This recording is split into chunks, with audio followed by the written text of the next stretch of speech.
In this discussion, we will look at 5 laws of organizational development with an emphasis placed upon the importance of understanding these truths as you transition an organization through the stages of development.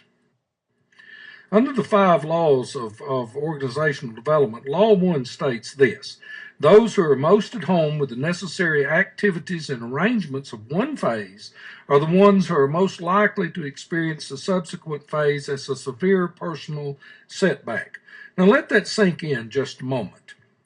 Those who are doing well today are not going to like changing tomorrow. That's just exactly what that says. And when you look at an organization who is about to go through a transition, who is about to move into some phase of new brainstorming to avoid death, keep in mind that those who enjoy the status quo are going to be those who are most critical of the new environment, and they're going to see it as a personal setback.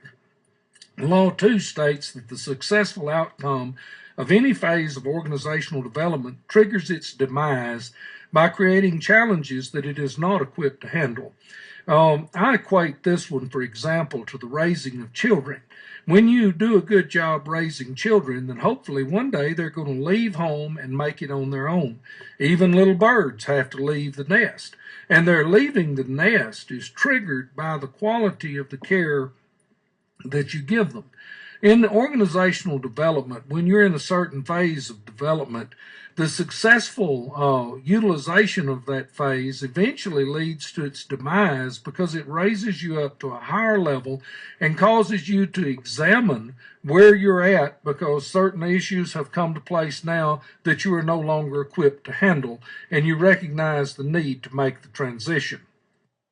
Law 3 of organizational change states that any significant transition, the thing that the organization needs to let go of, is the very thing that got it this far. Now, that's one of the things that makes change so difficult to adjust to.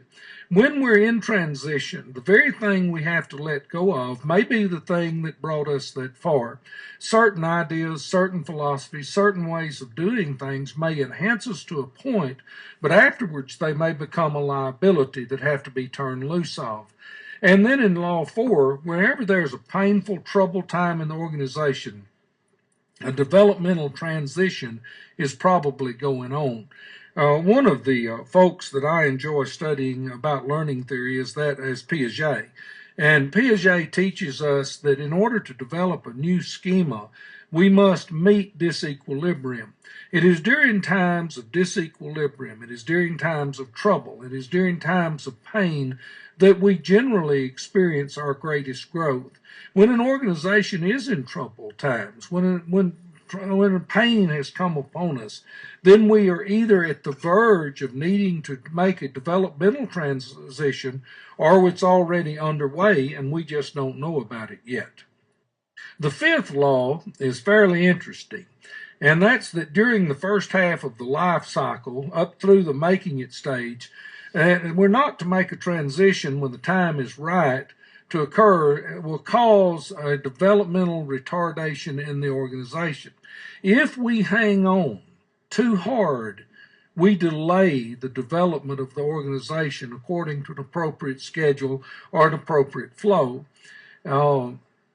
Just as individuals sometimes are very intelligent and other individuals lack intelligence, organizations can be very savvy. They can move, they can transition, they can go forward, or they can cling to the past, and clinging to the past may eventually not only cause a retardation in their ability to move, but eventually may even lead to their demise. Invite your attention back to the discussions that follow.